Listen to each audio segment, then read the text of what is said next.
Kita ditantang untuk tetap berdiri teguh.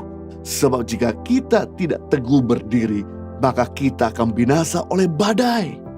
Jadi pilihannya, kita mau teguh berdiri atau jatuh tergeletak. Kita mau menjadi kuat atau menjadi lemah. Kita mau selamat atau binasa. Kita mau semakin maju atau semakin mundur.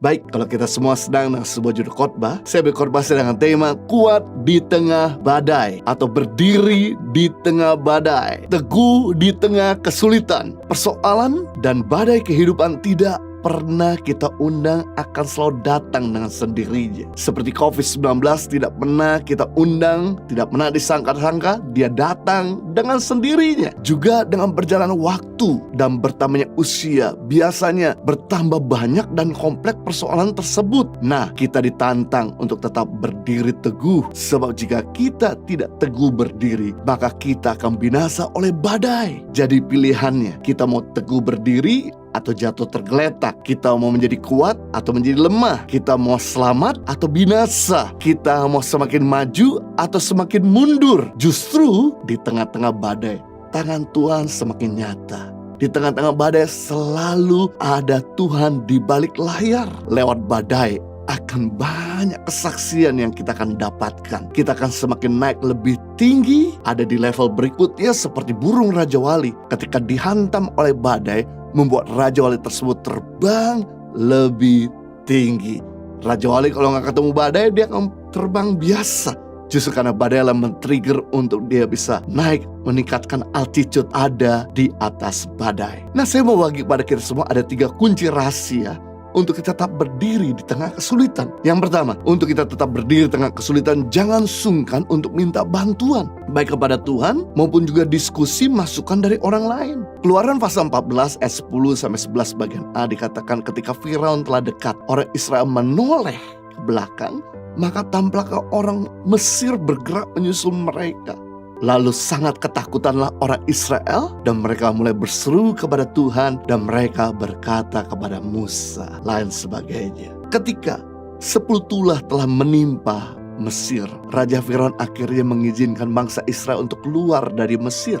Namun setelah dikabarkan oleh rakyat Mesir bahwa Israel telah pergi dari Mesir, maka menyesallah Firaun mengizinkan mereka pergi. Firaun mengerahkan seluruh pasukannya dan kereta kuda yang terbaik untuk mengejar bangsa Israel. Ketika bangsa Israel terjebak di depan laut Teberau yang luas dan dalam, sedangkan di bagian belakang mereka ada tentara Firaun yang akan menangkap dan membunuh mereka atau mengembalikan mereka ke perbudakan, mereka menjadi sangat ketakutan. Mereka mulai berseru kepada Tuhan dan kepada Musa.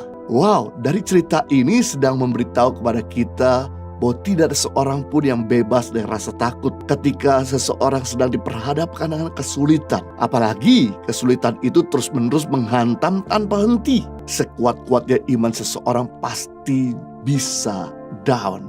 Namun kabar baiknya, kita masih punya pengharapan, yaitu dengan meminta bantuan Tuhan yang Maha Kuasa. Tuhan ahlinya membuat jalan saat tiada jalan. Kalau Tuhan bisa membelah laut yang luas dan dalam, apalagi persoalan rumah tanggamu, Tuhan sanggup untuk Tuhan memulihkannya. Kalau ratusan tentara Firaun bisa Tuhan atasi, maka persoalan penyakitmu, ekonomimu, problemamu sanggup juga Tuhan atasi. Jika belum ada jawaban, tandanya Tuhan mau kita untuk tetap teguh berdiri dan jangan menjadi kecewa. Sebab kalau Anda kecewa, Anda tidak akan pernah melihat hasil. Tetapi kalau Anda teguh berdiri, maka Anda akan menikmati kemenangan. Beberapa hari yang lalu ketika kami mau tapping 60 minute worship di outdoor, di alam terbuka, dan alat-alat sudah terpasang, tinggal mulai tapping. Tanpa diduga-duga hujan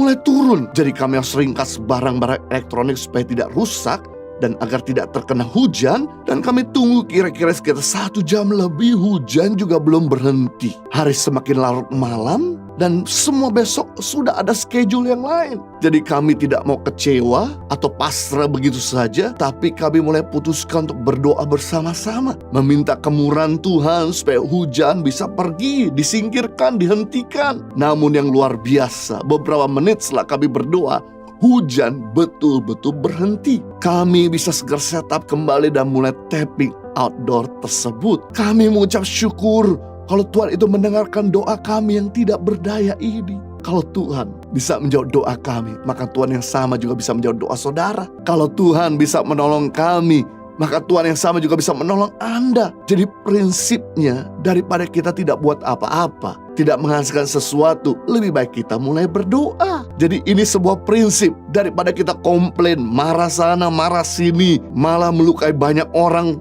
yang ada sekeliling kita, mari kita pakai untuk berdoa. Tuhan punya hobi menjawab doa kita jika kita tidak menjadi lemah dan kecewa. Yang menarik, bangsa Israel selain dia berseru kepada Tuhan, mereka juga berseru kepada pemimpinnya yaitu Musa untuk meminta diskusi, meminta pertolongan, meminta jalan yang terbuka.